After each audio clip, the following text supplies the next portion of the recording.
जो श्रद्धा से झुक कर जाएगा। पैसे के बल पर जिसको घर पे बुलाकर, वो तो नौकर हो गया। वो बालक भी सोचता है ये हमारा नौकर है मास्टर जी, आज आधे घंटे लेट आए। कल बताना कल हम पिकनिक में जा रहे हैं।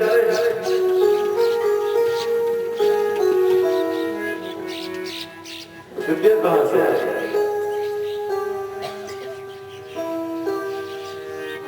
पहले राजा भी लेकर जाता था गुरुकुल में। गुरुकुल के अनुशासन में राजा रंग का बालक एक साथ पढ़ता था।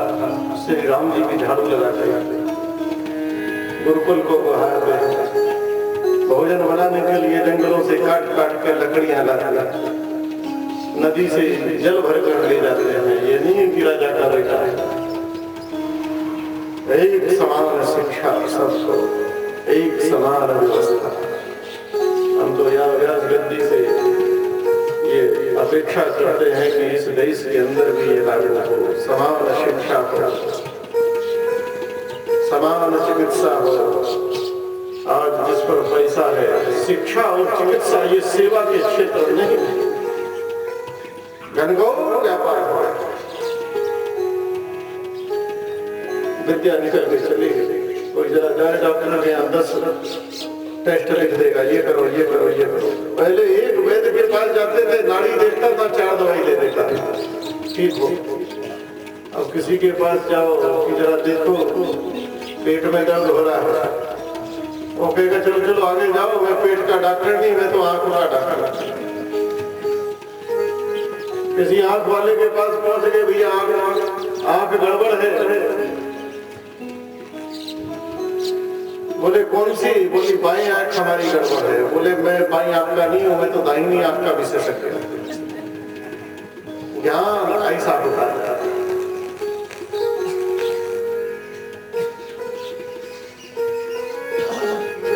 शिक्षा में, चिकित्सा में, आज चाहे शिक्षा हो चाहे चिकित्सा हो, दोनों व्यापार हो रहे हैं। पैसे से डिग्री, आज विद्या से डिग्री, पैसे से डिग्री। ये भारत की दुर्दशा है।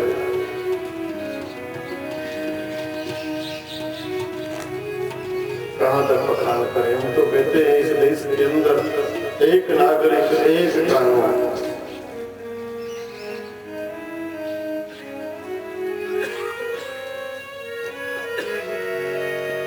इस देश के अंदर मुसलमानों ने शरीयत के कानून लगा के रखे। जहाँ तलाक का मामला आता है, विवाह का मामला आता है,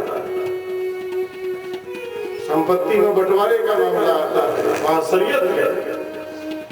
हम तो कहते हैं जब शरीयत ही लागू करनी है तो जहाँ फौजदारी है, जहाँ दंड है, तो वहाँ पे शरीयत लागू नहीं करते, वहाँ पे भारतीय संविधान स्वीकार करते हैं। जब शरीयत में कहा गया है कि अगर इस हाथ से चोरी की है तो ये हाथ काट दिया जाए, तो कटवा, वहां नहीं, वहां की शरीयत लागू नहीं होगी। ये दुष्टों,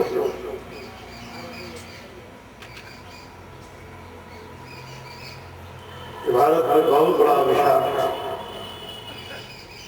एक देश एक कानून होना चाहिए, पूरे देश में एक समान व्यवस्था होनी चाहिए। मेहनत यहाँ लोग करते हैं।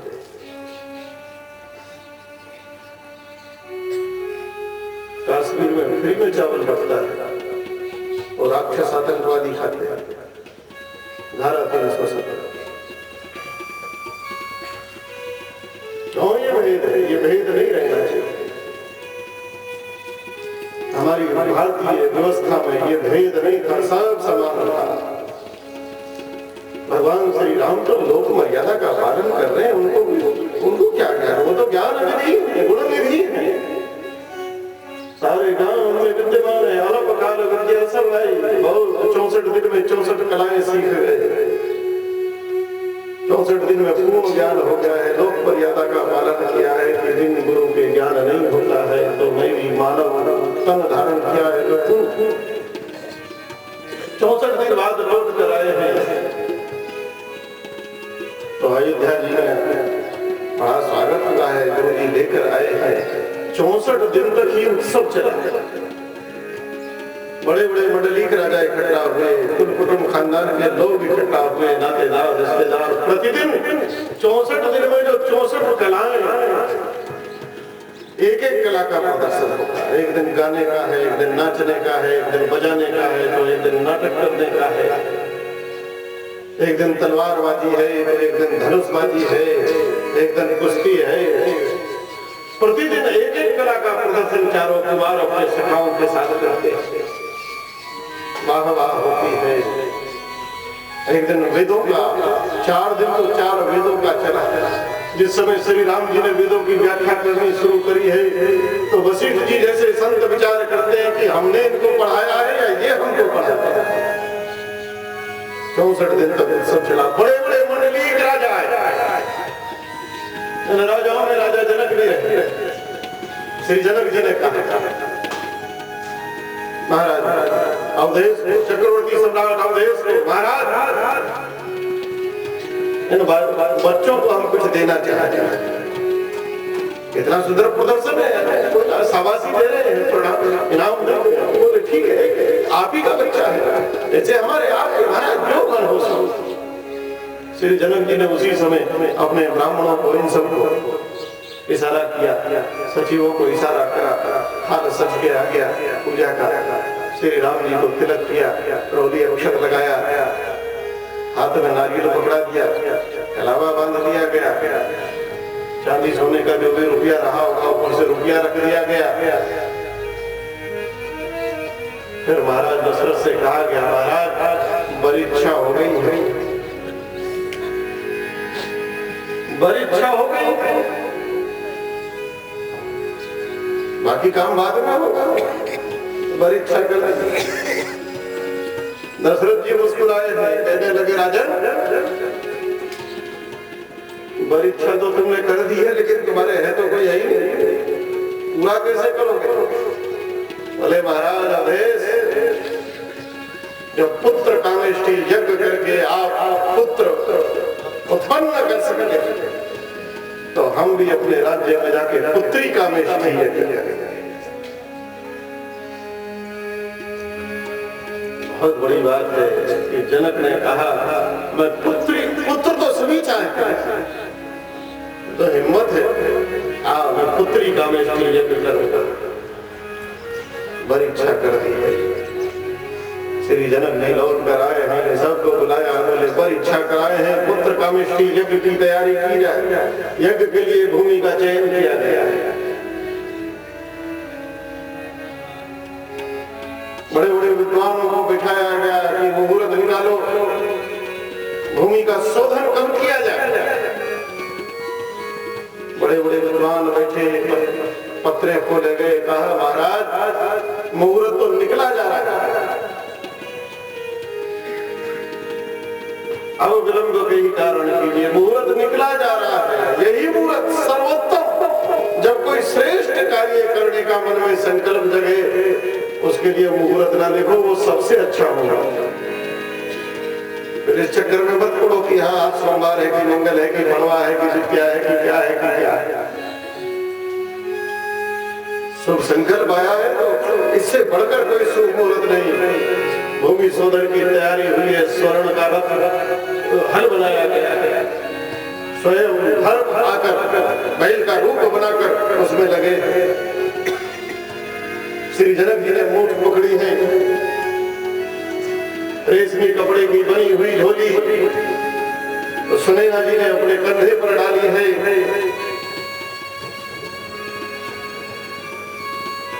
और स्वर्ण की जो झोली के अंदर है, चलना शुरू करा के एक चक्कर, दो चक्कर, जैसे ही 4 चक्कर हल्के लगे हैं, खचाक से आवाज आई, दोनों बैल छटक कर दूर चले गए। एकदम तीव्र प्रकाश निकलने लगा, और उस तीव्र प्रकाश में कमल पर बैठी हुई बोलिए जनक नंदनी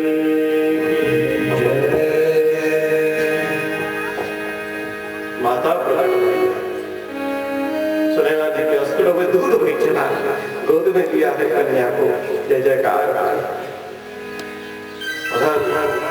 श्री राम जी अब विद्या पढ़ाए हैं, इसलिए गोस्वामी जी कह रहे हैं कि उनका चरित्र कैसा है। वो पुत्र भी अधम है जिसे पिता उठाएगा, जब किशोर 14 वर्ष की आयु से ऊपर 14 वर्ष तक तो बालक है, कोई बात नहीं, सो लेकिन उससे ऊपर जब हो जाए और पिता उठाए, पिता के उठने के बाद उठे तो अधम है। भगवान सुबह जल्दी उठते हैं, पिताजी के लिए स्नान का जल रख देते हैं, थोड़ा गर्म कर देते हैं, तौलिया रख देते हैं, वस्त्र रख देते हैं, भोर मिला के जल में थोड़ी सी गुलाब की पत्तियां डाल देते हैं। दशरथ जी वाले बिना बताए उससे बात, मुझे कोई आज्ञा हो इसकी प्रतीक्षा ना करे, पहले ही कर।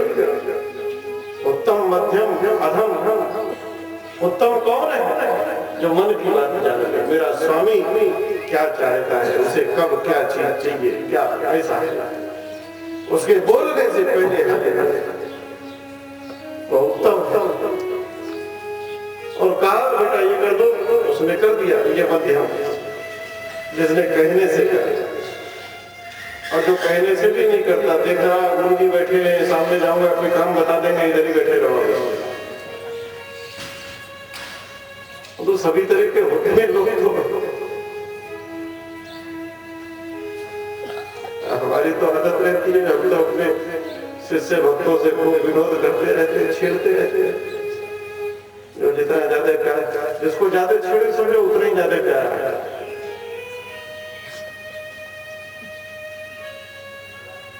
या तो गुरु का प्यार उससे ज्यादा होगा या उसका गुरु को ज्यादा प्यार होगा, अभी छेड़। तो कोई ऐसा होता है, हमें सब पता रहता है कौन छोटा है, ऐसा नहीं कि हम नहीं जाने। श्री राम जी बहुत भक्त थे, राजा आनंदित थे, आनंदित थे। भारत के एक संत को, भारत के एक ऋषि को लगा, बोले राम जी तो आए थे, हम लोगों की पुकार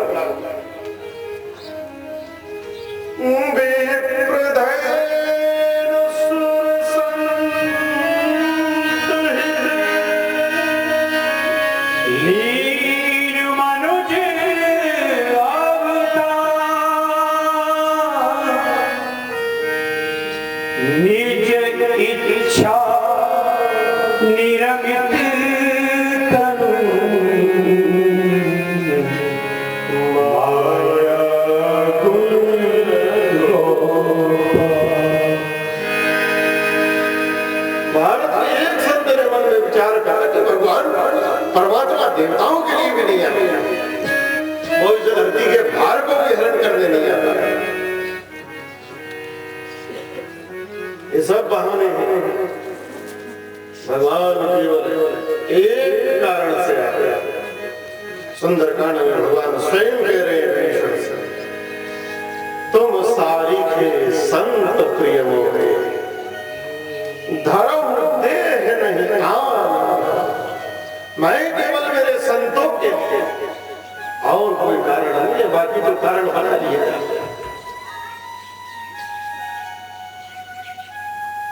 नहीं केवल संत, एक संत को चिंता हुई कि लोग राम जी अपने संकल्प को भूले जा रहे हैं।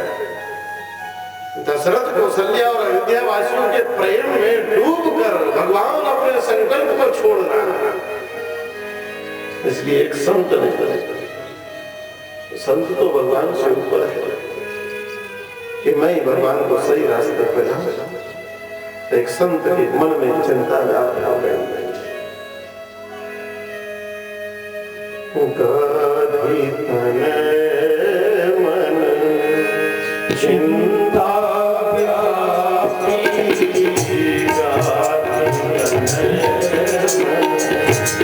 चिंता व्यापी,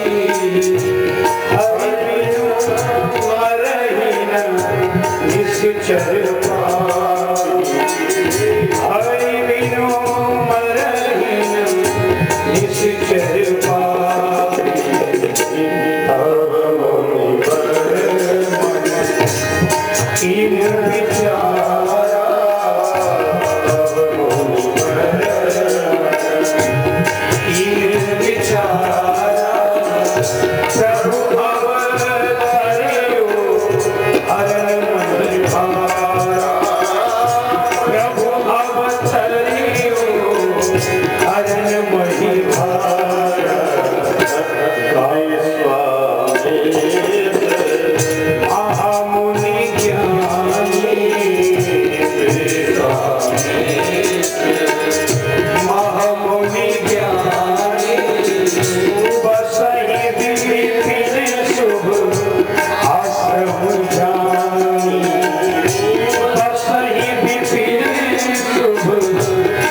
जब चले विश्वामित्र रहते हैं, जब तक करते हैं, पूजा पाठ करते हैं, लेकिन काम विकार ऐसे हैं, कभी काम का रूप बनाकर मेनका आती है, सब कुछ ले जाने के लिए, कभी क्रोध आता है, कभी कुछ आता है। इतना तप करता हूँ, मेरे विकार नहीं मिट रहे, ये राक्षस, ये दुर्गुण रूप की राक्षस जान गए मेरे करने से कुछ नहीं होगा, आपको भगवान के करने से होगा। जब तक हृदय में हरि ना आए, जब तक राम ना आए, तब तक काम कैसे भाएगा।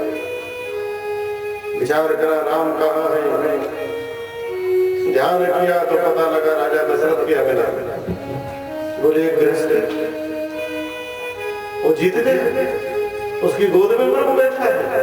हम तपस्वी, हम त्यागी, हम वैरागी, हम बड़े बड़े हमारे साधन से, हमारे बल से, हमारे तप से, हमारे दान पुण्य से, हमारे यज्ञ से, हमारे जप से परमात्मा हमें नहीं मिला।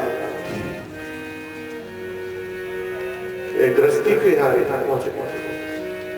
भगवान को चाहिए जब अपने साधन से ना मिले तो मांग के, आज मैं मांगूंगा मांगने के लिए। और जब चले बहुविधि करत मनोरथ, जान लागी नहीं करिबंधन सरयू जल, गए भूप दरबार।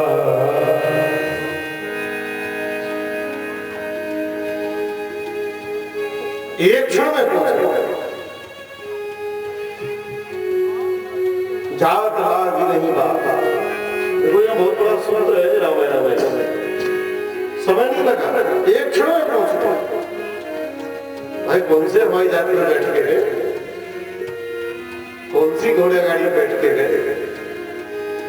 वैसे मिशंस तो बहुत हो रहे हैं,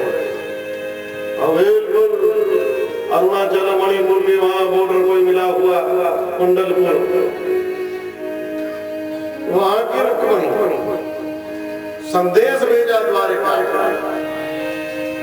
और कहा बस आज रात बाकी है।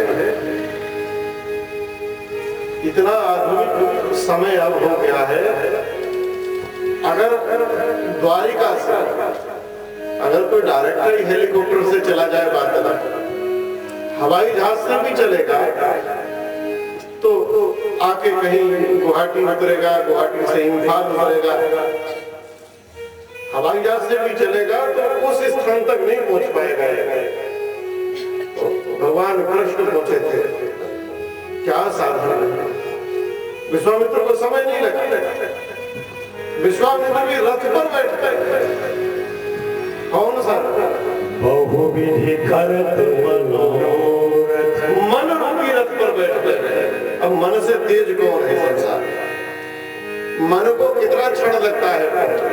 पहुंच गए उधर, सभा बैठी है, बड़े बड़े राजा महाराजा जुड़े हैं, चारों तरफ सभा बैठी है। दशरथ जी ने बुलाया है सबको, खड़े होकर दशरथ जी कहते हैं आए मंडली के राजाओं, गुरुजनों, विप्रजनों, अब हमारा कुमार बड़ा हो गया है,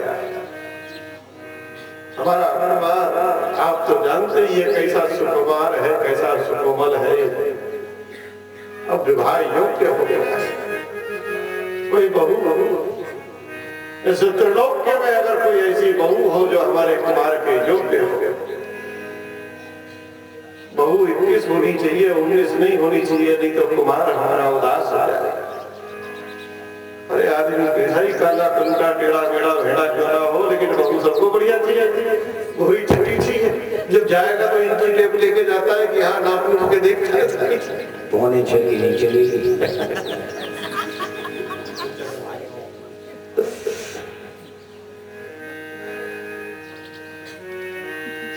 बड़े बड़े राजा विचार करने लगे, कोई श्री वशिष्ठ जी ने आंखें बंद की, सारे राजा चुप हो गए। बोले वशिष्ठ जी ध्यान कर रहे हैं, वशिष्ठ जी त्रिलोक्य में देख रहे हैं कौन लाला क्या। तब तक सेवकों ने आके कहा महाराज महामुनि विश्वामित्र पधारे। वशिष्ठ जी खड़े हो गए, राजन मुहूर्त बहुत अच्छा है। अरे कोई संकल्प ले रहे हो, किसी संत का आगमन हो जाए, कार्य सिद्ध है, सर्वार्थ सिद्धि योग है।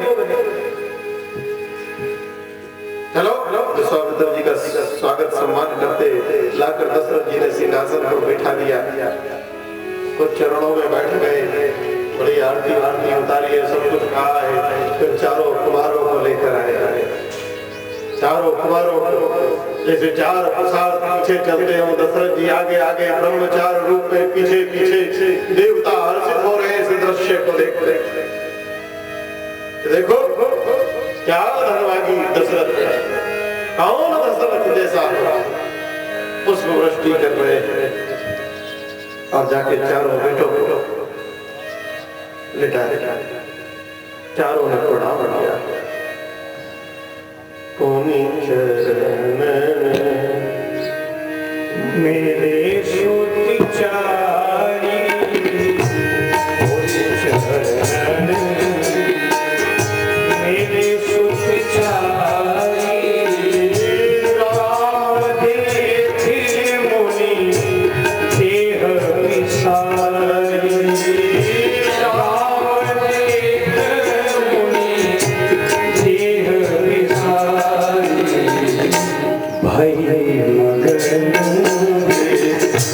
खत मुख शोभा, भई मगन देखत मुख शोभा, जन चकोर पूरन ससि लोभा, जन चकोर पूरन ससि लोभा, राम देखी देह विसारी, राम देखी। स्वामित्र को चक्के रह गए, बोले हम तो सोचे एक ही है, यहाँ तो चार।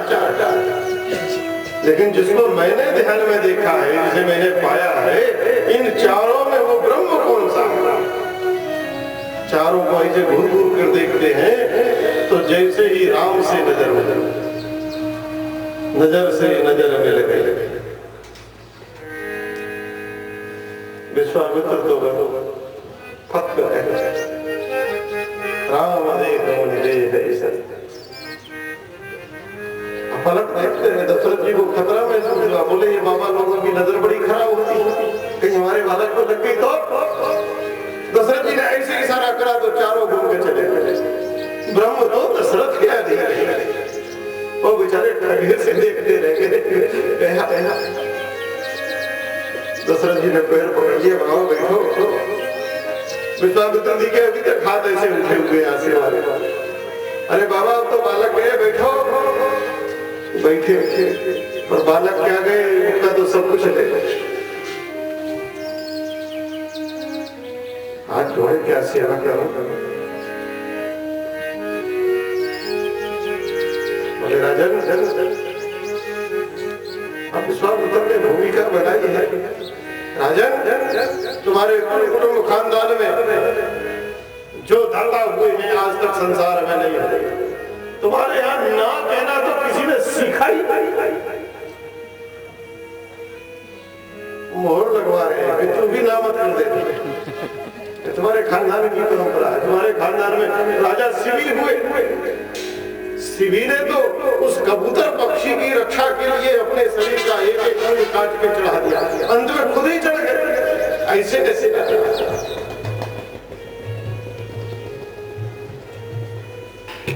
और भी बहुत सारी बातें बताई। महाराजा रघु का उदाहरण दिया, जब खुद वही आए। दशरथ जी सोच रहे हैं, बाबा मैं आपको जानता हूं, जिसके पीछे आप पड़ जाओगे तो हनुमान जी भी नहीं बचा पाए।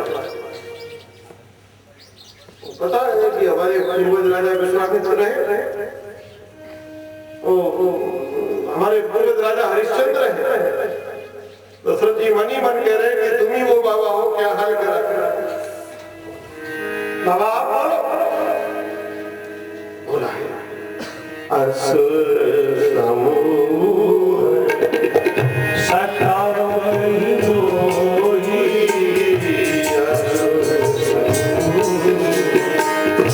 सतावई मोही, मैं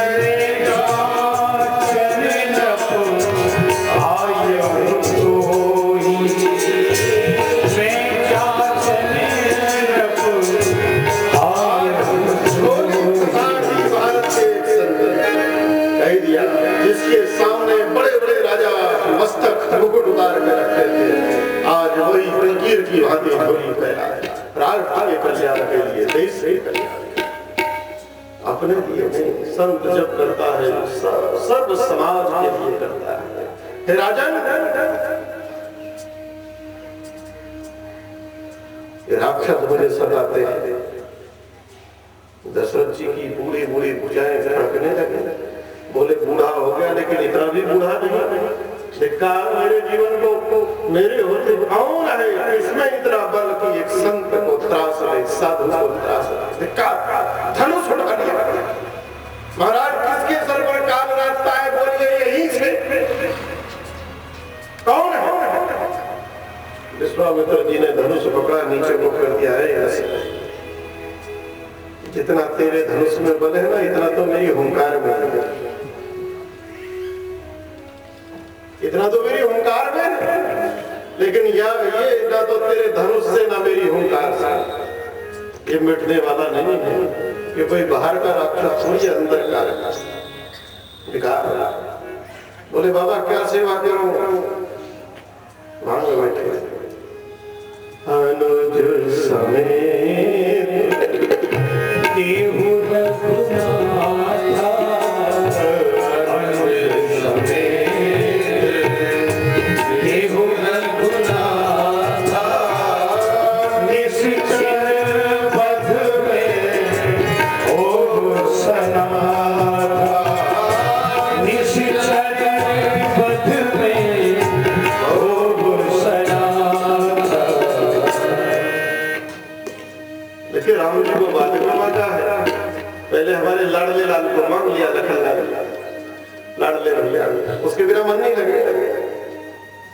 राम जी तो सीधे सीधे ऐसे बैठे रहते। ऐसे आदमी का लेके क्या करेंगे? ऐसे बैठा। लक्ष्मण जी चलो पहले लक्ष्मण को मांगा। अनुज अनुज समेत देहु रघुनाथा, अनुज समेत। ये लक्ष्मण का क्या है? अरे तुम तो राम के लिए आए थे, राम बोले थे चले जाते। बोले ना लक्ष्मण पहले चाहिए। बोले क्यों? बोले जिस काम के लिए आया हूं वो तो लक्ष्मण करेगा।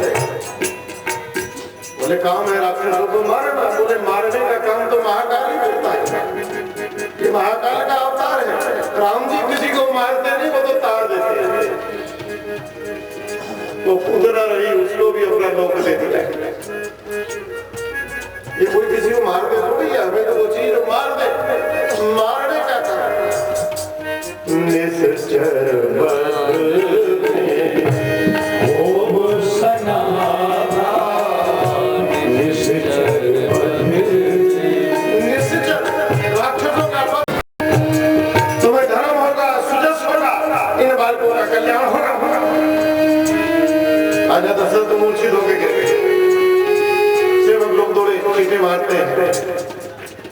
बहुत देर बाद मूर्छा दूर होती है। दशरथ जी धीरे से आंखें खोल खोल के देख रहे हैं कि बुड्ढे बाबा बैठे हैं या चल दिए। पर ये बुड्ढा बाबा तो ऐसा बोले आए तो लेकर ही जाए। दशरथ जी फिर से आंखें बंद कर लेते। बोले कितना ही नाटक कर ले, उठने वाला नहीं।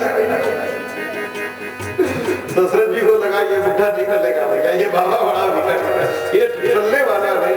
इसलिए दशरथ जी ने धीरे से हाथ जोड़ के कहा चौथे पन यो सुत चारी, चौथे पन पायो सुत चारी। प्रवचन नहीं कहे विचारी, प्रवचन नहीं कहे विचारी। अरे बाबा तुम तो ज्ञानी हो, विश्वामित्र महामुनि ज्ञानी। तुम्हारा विवेक विचार कहाँ गया?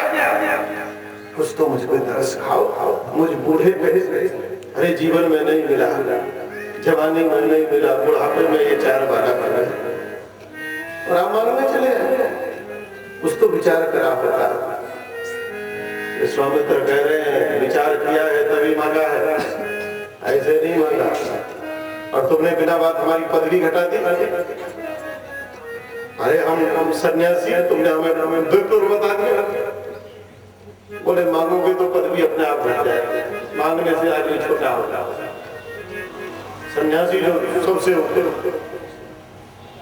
बोले विचार करके मांगा है राजन, तुम्हारे पास 4 है, चारों को तो नहीं मांग रहा, आधे तो तुम्हारे पास रहेंगे, आधे ही तो मांग रहा हूँ, मैं तो 2 ही मांग रहा हूँ। और फिर जिस ब्रह्म है, ब्रह्म का क्या तुम्हारा अधिकार है, वो तो सभी का है, समान। ब्रह्म गुरु भी सबका समान होता है, किसी का एक अधिकार उसका नहीं हो सकता।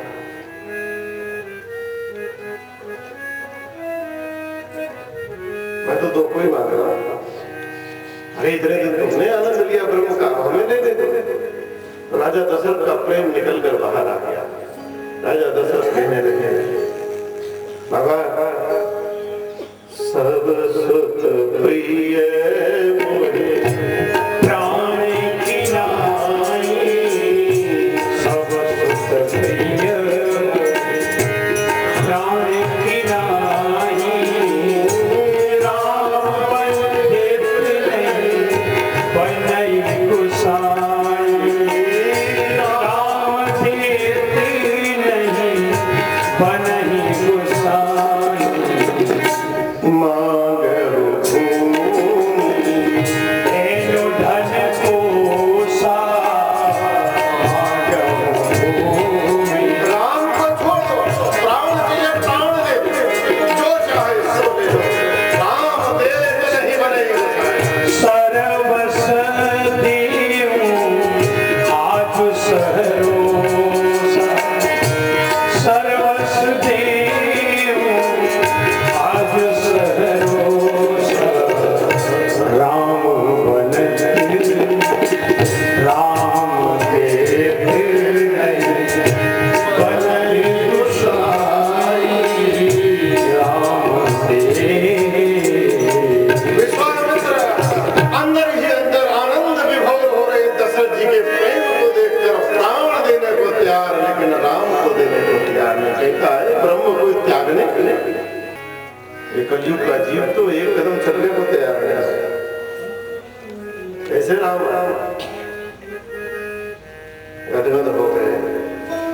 दशरथ जी ने कह दिया, बाबा माफ करें, क्षमा करें, अब क्या हो गई, आप श्राप दें, कुछ भी करें, मार डालें, पर मैं राम को देने वाला। विश्वामित्र जी की आंखें फट गई, बोले जीवन में पहली बार झोली मांगा, मांगने से मिला। बोले लेकिन हम तो लेने ही आए हैं, जब मांगने से न मिले तो दूसरा ये है कि ये धींगा मस्ती करके छीन लो। तो विश्वामित्र जी लाल पीले होने लगे, बोले जानते नहीं? बोले सब जानता हूँ। दशरथ जी कह रहे हैं, बोले हमारा पूरा कुटुंब खानदान जानता है तुमको, जिसके पीछे पड़ जाते हो उसका वंशाधार ही हो जाएगा, जहाँ जहाँ चरण पड़े संतन के ताका बनता है। एक साधु बाबा रहे, झोली गांव में भिक्षा मांगते थे, जंगल में रहते थे, भिक्षा इकट्ठा करके ले जाते थे, अपना रोटी टिक्कर बनाए भजन करें। एक बार गांव में भिक्षा मांगने आए, कई घरों से भिक्षा इकट्ठा हो गई, झोली में थोड़ा दाल आटा चावल इकट्ठा हो गया, उन्हें प्यास लगी, एक घर में कहने लगे बेटा जरा जल पिला। बोले तो कुएं के पास चले गए तो झोली रख दी, जाकर जल पीने लगे, मुंह धोया। जब लौट कर आए तो क्या देखा कि उस जो जिस घर में थे उस घर में एक बछड़ा था, वो खुल गया और बाबा का जो दाल आटा चावल रखा था झोली में वो खाने लगे। बाबा माथा पकड़ के बैठे। घर वालों ने कहा बाबा कोई बात नहीं, बछड़ा हमारा है, हमारे दुगना दे देंगे। बोले इस बात की मुझे फिक्र नहीं हो रही है। बोले तो? बोले इसने मेरा खा लिया है, अब ये किसी काम का नहीं रहा, अब ये तुम्हारे किसी भी काम का नहीं है, एक बार जो संतों के चक्कर में पड़ जाए फिर वो संसार का नहीं रह जाता। संतन से बच के रहियो, संतन की लीला न्यारी।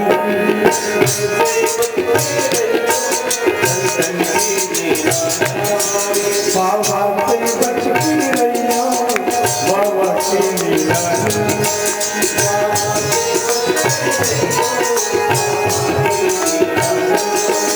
बाबा से बच के रहियो, बाबा की लीला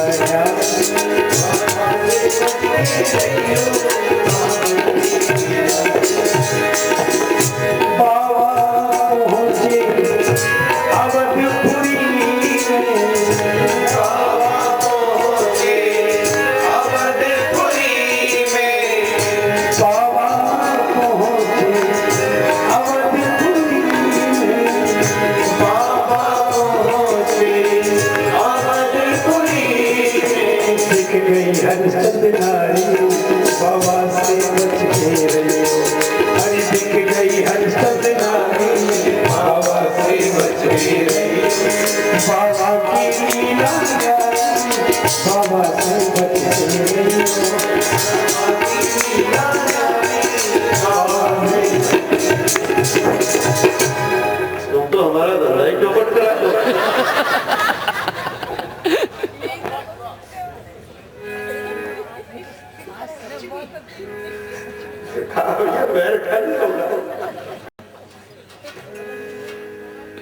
लाल पीले होने लगे। दशरथ जी ने कह दिया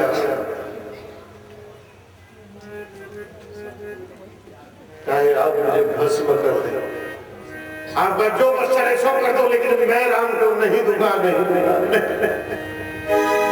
देह प्राण ते प्रिय कछु नाही, सो मुनि देव निमिष के। अब तो बड़ा अच्छा और मुझे मांगने से नहीं दिया और अब तमकाने से नहीं दे रहा। तेरा आप जो बने सो कर लो। क्या करें? तब जिसको देख देख के रात दिन जलते थे ऐसे वशिष्ठ जी की ओर बोले ठीक है हमारी गाड़ी तो चलती रहेगी, लेकिन जब जब राष्ट्र की बात हो तो वही पंचायत जितनी राष्ट्र की तुमको चिंता है इतनी हमको चिंता है। आप जानते हैं मैं किस प्रयोजन से आया हूँ, किस कारण से आया हूँ। हमारा राम का तो चलता रहेगा, ये तो अखाड़ों की लड़ाई चलती रहेगी, लेकिन जब कोई बात आती है चाहे राम जन्मभूमि की हो, चाहे राम सेतु की हो, राष्ट्र के ऊपर कोई भी विघ्न बाधा हो, आज आतंकवाद के खिलाफ लड़ने वाली बात हो, तब सब एक हो जाए। तब कहीं भेद तो वशिष्ठ जी उठ गए। तब वशिष्ठ विधि समझावा,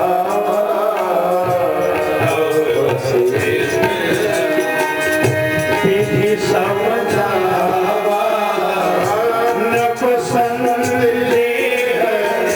नाश का नपसंदेह नाश का। राजा का हाथ पकड़ा एक कोने में लेकर। दशरथ जी कह रहे हैं बाबा सारे बाबा एक से होते हैं। एक वो जंगली बाबा आके बैठ गए, दाढ़ी वाले कह रहे हैं तुम राम को नहीं जानते। अरे हम हमारे राम को नहीं जानते, गोद खिलाया है, बड़ा हुआ है। ये जंगली बाबा कह रहे हम जानते हैं। हेलो मुंह है तुम्हारा जो मनाए सुन ले लो। वशिष्ठ जी ने कहा अरे कुछ हमारी सुनोगे? बोले आप भी कह दो। बोले आज सभा क्यों बैठी थी? बड़े बड़े राजा क्यों बुलाए गए थे? बोले आज राम जी के विवाह के लिए चर्चा होना थी, हमने प्रस्ताव रखा था भाई कहीं कोई कन्या हो तो बताओ। बोले ये आए तो हैं। इतनी चीख चीख के कह रहे हैं कि धर्म सुदर्श प्रभु तुम कहो और इन कहूं अधिक कल्याण। बाबा ये तो ऐसे ही बोल रहे कह रहे अरे राजा तुझे धर्म होगा सुदर्श होगा, इन बच्चों का कल्याण होगा। तब वशिष्ठ जी डांटते हैं। देश देश की भाषा होती है, वो अपनी भाषा में बोल रहे हैं। अब कहीं कहीं विवाह को मंगल कहा जाता है, कहीं कहीं कल्याण कहा जाता है। पार्वती मंगल जानकी मंगल, ऐसे ही दक्षिण चले जाओ तो कल्याण है, पार्वती कल्याण जानकी कल्याण। अरे वो अपने देश की भाषा कह रहे हैं, वो कह रहे हैं इन बालकों का विवाह होगा। और संतों को देने से घाटा नहीं होता है, ये 2 मांग रहे तो बदले में 4 देंगे। अब वशिष्ठ विधि समझावा, अब वशिष्ठ विधि समझावा, नृप संदेह नाश कहाँ, नृप संदेह नाश कहाँ।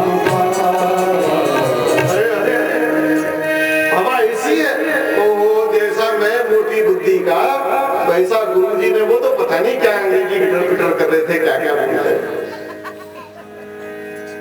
गुरु जी ने जैसा मैं मोटी बुद्धि का तो मोटी बुद्धि से मुझे समझा। बोले 2 को 2 तो 4 मिलेंगे, बोले बोले बोले 4 को दे दो, बोले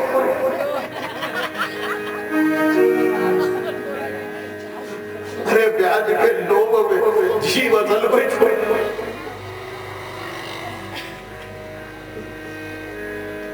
उधर राम जी पहुंचे हैं, माताओं ने हाँ जाके बताई जो जो दरबार में होता था, बताते थे अंदर जाके। माँ माँ एक बाबा आया है। बोले कहाँ से? बोले बक्सर से। बक्सर वाला बाबा। तो माताओं के कान खड़े हो गए, क्योंकि शंकर जी ज्योतिषी बन के बच्चों में भी बताए गए। एक बाबा आएगा, वो लेकर जाएगा, जब लौट कर आएंगे तो अकेले नहीं आएंगे, संग में सुंदर सी दुल्हनिया लाएगा। अरे माताओं ने छाती से लगा लिया आपके लाल, अरे लाल इधर। ये बक्सर वाले बाबा ने बहुत देर लगाई। क्या कर रहे हैं? बोले पिताजी से हमको मांग रहे थे, अब पिताजी ने मना कर दिया, हम नहीं देंगे। हमारे पिताजी को आता जाता कुछ है नहीं, मना कर दिया। वो कौन होते हैं मना करने वाले? आओ इधर। सबको उपटन लगा दिया और कंगना पंगना क्या क्या, हम महात्मा आदमी भाई हम ज्यादा जानते नहीं, तो क्या क्या होता है मानते बोलते हैं। और पूरा जो नेक जोग होते हैं बाढ़ शेर कर दी, दूल्हा वाले सब काम कर दिए, बिल्कुल फिट फाट करके तैयार कर। तुम्हारे पिताजी आता जाता है, गड़बड़ करते रहते हैं, मना कर दिया। वो कौन होते मना करने वाले? बिल्कुल सजा धजा के तैयार कर दिया, उन्हें तो पता है हर्षित हो।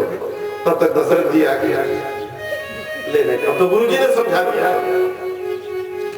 राम लक्ष्मण को लेकर गए जाकर और विश्वामित्र जी के चरणों में लेट गए। बाबा असली पिता तो आप ही।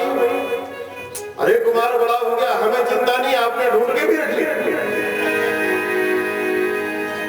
तो मुनि पिता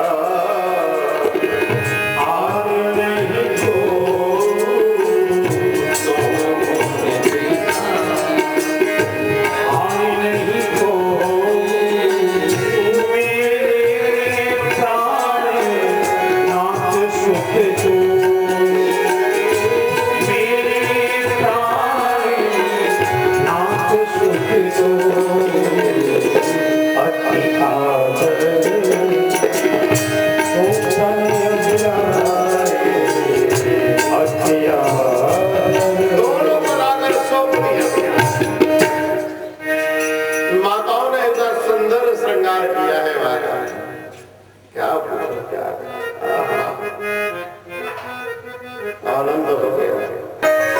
श्याम गौर सुंदर मगन होके जा रहे हैं। भगवान लीला रचती है। आज पकड़ ले बाबा, बाबा इतना बड़ा वृक्ष, इतना बड़ा, अयोध्या में तो होता ही नहीं बेटा। ये जंगल है, जंगल में ऐसे होते हैं। अच्छा इसमें फूल कैसा आता है, फल कैसा आता है, कोई चिड़िया देखे ये क्या है, कोई पर्वत देखे ये क्या। विश्वामित्र बोले ये सर्वज्ञ, जिसको मैं ब्रह्म कह रहा हूँ, ब्रह्म सर्वज्ञ सब कुछ जानने वाला होता है, ये पूछ रहा है। अरे कहीं सपना तो नहीं देख लिया? बालक को उठा के ले आया। तो विश्वामित्र जी ने परीक्षा ली है ब्रह्म। सबसे पहले ब्रह्म के सामने अपने क्रोध रूपी दुर्गुण को रखा। ताड़का आई, सुनी ताड़का क्रोध, ताड़का क्रोध का प्रतीक, मंत्रा लोभ, सुकर्ण का काम। सबसे पहले क्रोध, जैसे ही सामने आया भगवान ने एक क्षण दिया, एक क्रोध को रुकने नहीं देना है। जितनी देर रहेगा उतनी देर आदमी बड़बड़ाएगा, पता नहीं क्या करेगा। एक बाण में अंत किया, उसका रक्त निकला, विरक्त हो गई। विरक्त भाव से भगवान की प्रार्थना करिए। पूर्व जन्म अप्सरा रही, गंधर्व रही, भगवान की प्रार्थना करती है। भगवान ने अपना लोक दिया। विश्वामित्र जान गए यही ब्रह्म है, अपना सब कुछ पदियार वस्तु हो गई, सब भगवान को सौंप दिया। विश्वामित्र ने अपने तपोबल से प्रकट की हुई दो विद्याएं, बला अति बला। राम, एक विद्या के प्रभाव से तुम्हें भूख नहीं सताए, क्योंकि विश्वामित्र जानते हैं 14 वर्ष वन में रहना है। कंद बेशक मिल गया, पर फल एक भी नहीं मिला होगा। फल तो जो है सबरी नहीं मिला। 14 वर्ष। अच्छा, चित्रकूट में रहने वालों सही बताओ, ये जो डाल डाल बंदर कूद रहे हैं, ये एक भी फल छोड़ने वाला है? इनसे बचे तभी तो मिले। कहाँ राम जी को मिला? कंद वैसे मिल गया, पत्ते खाए खाए, या फिर विश्वामित्र जी की जो विद्या है, जिसके प्रभाव से भूख तुम्हें नहीं सताएगा। और दूसरी विद्या कि असावधानी में सोते समय शत्रु तुम्हारा आक्रमण नहीं करेगा। तो विश्वामित्र जी ने अक्षय तुणीर दिया कि राम, बड़े बड़े युद्ध करने पड़ेंगे। कहाँ बड़े बड़े और वाहनों में अस्त्र शस्त्र लेकर जाओ। अक्षय तुणीर प्रदान किया है, जो 5 बाण रहेंगे, 5 अमोघ होंगे। ये 5 विश्वों को मारने वाले हैं। और प्रत्येक बाण जब जाएगा अपना काम करेगा, लौट के आ जाएगा। श्री राम का कोई भी बाण व्यर्थ नहीं जाता है, संधान करता है, लक्ष्य को भेदता है, फिर तुणीर में वापस आ गया। सब कुछ सौंप दिया, और जब सौंप दिया, चलते चलते आश्रम आ गए। यज्ञ करने के लिए, यज्ञ की रक्षा के लिए लाए थे, लेकिन हम यज्ञ करना भूल गए। बोले यज्ञ क्यों करें? यज्ञ केवल इसलिए होता है ब्रह्म की प्राप्ति हो।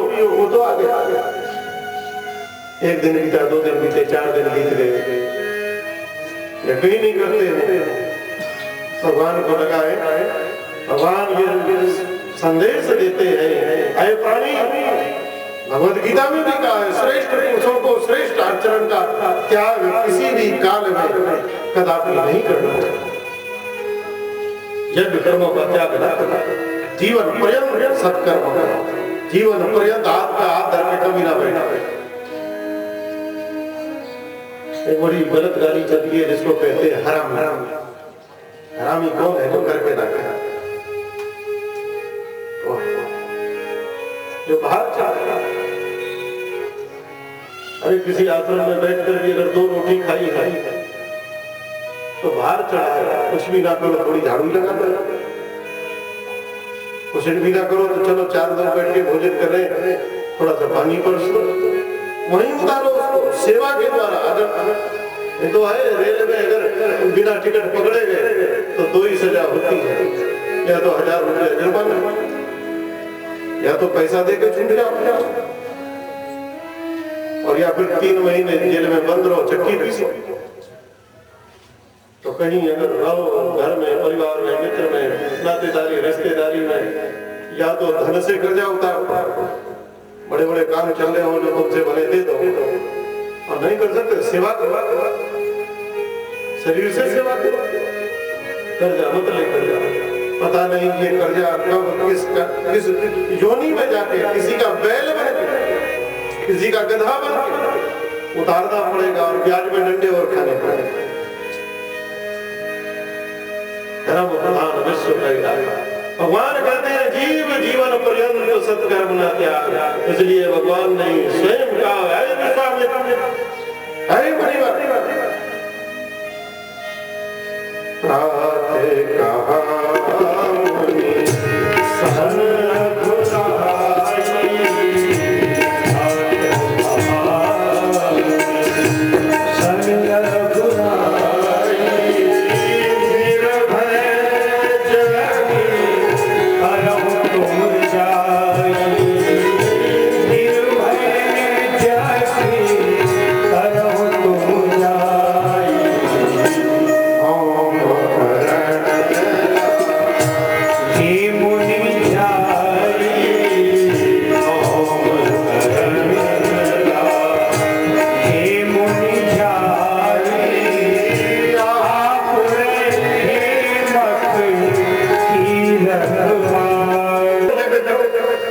भगवान धनुष बाण लेकर खड़े हो गए। मैं देखता हूँ जीवन का कोई भी सत्कर्म, पुण्य कर्म, अच्छा कर्म भगवान का नाम लेकर शुरू करो। प्रभु धनुष बाण लेकर, हनुमान जी गदा लेकर विराज जाएंगे, फिर कोई मारी स्वभाव। ये तो सर्वत्र विद्यमान है। कोई अच्छा काम करने चलो तो सबसे पहले उन्हें सुहाता नहीं है। हम तो कहते हैं, एक बार हमारे लाला चंदूलाल के गांव में, उनके पड़ोस में एक लड़की वाले आए रिश्ता देखने। लड़का पसंद आ गया, चंदूलाल को लगाए हमारे गांव का लड़का पसंद आ गया। हमारे होते हुए वो लड़की वाले वापस जाने लगे, बोले समय पे आकर पत्रा वत्रा देखकर सब देख करेंगे, लड़का पसंद आ गया, बहुत अच्छा है। चंदूलाल हाथ जोड़ के नमस्कार करते, बोले आइए गांव की सीमा तक तो आपको विदा करें। चलते चलते, अरे धन्यवादी, आज हमारा गांव धन्य हो गया। आप जैसे व्यक्ति से गांव का संबंध जुड़ा है, आपकी कन्या हमारे गांव में आ गया है, लक्ष्मी आ जाएगी। और पूरे गांव में जो लड़का आपने छाटा है, आप भी कमाल है, मान गए। ऐसा लड़का गांव तो छोड़ो, आसपास एरिया में नहीं, तो बड़ा गदगद हुआ। पड़ोसी भी जिसकी प्रशंसा करे, कोई कमी नहीं है, बस थोड़ी सी कभी कभी खांसी उठ जाती है। देख उसके कान खड़े हुए, बोले खांसी देखने में तो कान खड़े हो गए, बोले देखने में ठीक ठाक लगता है, खांसता क्यों? अरे भैया, हमारा राम का जमाना थोड़ी है, वो तो गया, अब नया जमाना है, नए जमाने में नई बातें। अब थोड़ी थोड़ी कभी कभी यार दोस्तों के साथ पीपा लेता है, कपड़े गल गए होंगे, टीवी होगी, बोले पीता भी है। अरे भैया, आजकल नए जमाने में कोई बड़ी बात थोड़ी। अरे कभी कभी जुआ में हार गया, गम मिटाने को, और जीत गया तो खुशी, बोले जुआ भी।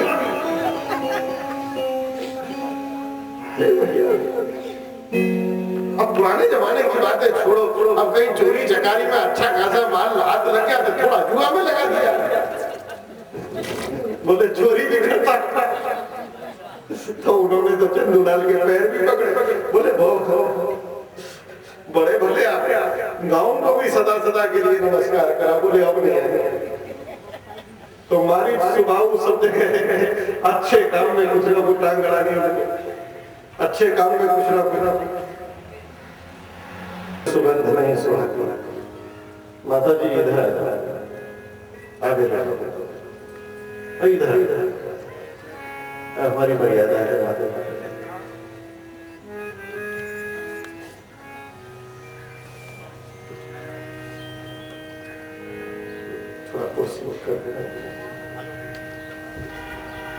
यज्ञ होने लगा, यज्ञ की सुगंध फैलने लगी है, और जब यज्ञ की सुगंध फैलने लगी है तो कुछ लोग होते हैं उन्हें अच्छा नहीं लगता। हमारी सुबाहु सर्वत्र है, आए 48 करोड़ राक्षसों की सभी,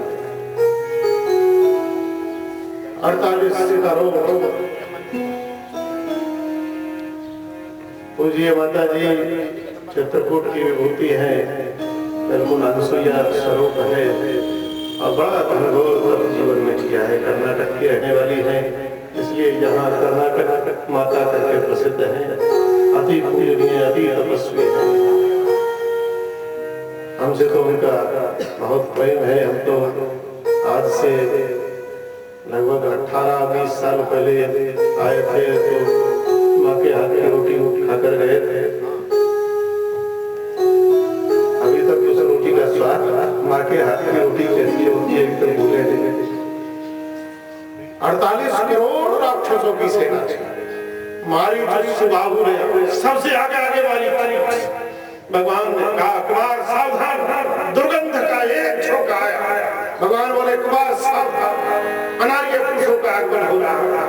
जब दुर्गंध आया जिनके देह में से अनार्य पुरुष, आर्य पुरुष उनके देह से, उनके मलमूत्र से, उनके पसीने से भी सुगंध आया। और जिनका आहार विहार शुद्ध नहीं होता उनके पास भी बैठो तो भगवान सावधान, आगे आगे मारी उठाई।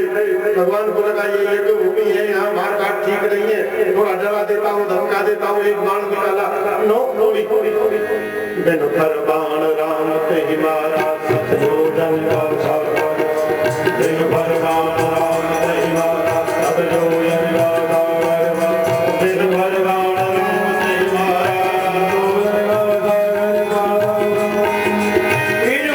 राम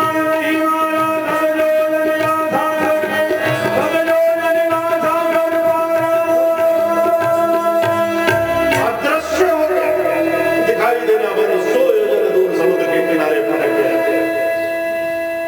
भगवान जानते हैं इसको मारना अभी उचित नहीं है, ये मर गया तो रामायण नहीं करता है, अभी तो आगे काम आएगा। सोचा ये सब डर जाएंगे, लेकिन डरे नहीं। वो सुबाहु पीछे से अग्नि बरसाता और क्रोधित होकर भगवान ने पावक सर लगा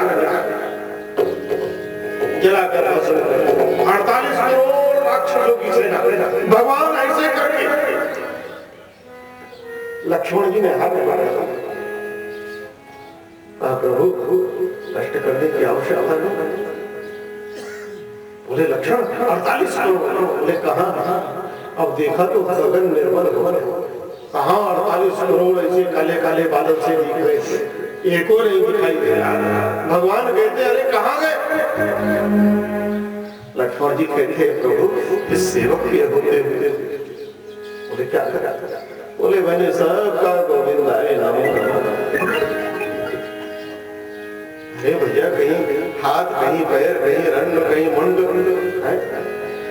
कहीं मांस, कहीं मज्जा, कहीं उधर कुछ तो क्या होगा, कुछ तो दिख नहीं रहा। प्रभु ये यज्ञ भूमि है, यहाँ ये सब गिरे, अच्छा रहेगा, भूमि शुद्ध हो जाए।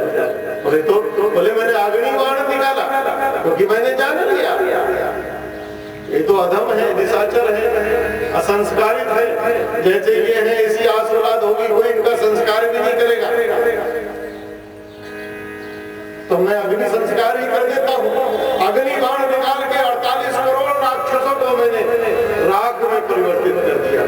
भगवान जमीन में ढूंढ रहे हैं। बोले कहीं राख तो दिखाई दे, वो भी तो नहीं दिखाई दे। लक्ष्मण जी कहते प्रभु आपका दर्शन किया, उसके बाद भी मुक्ति ना।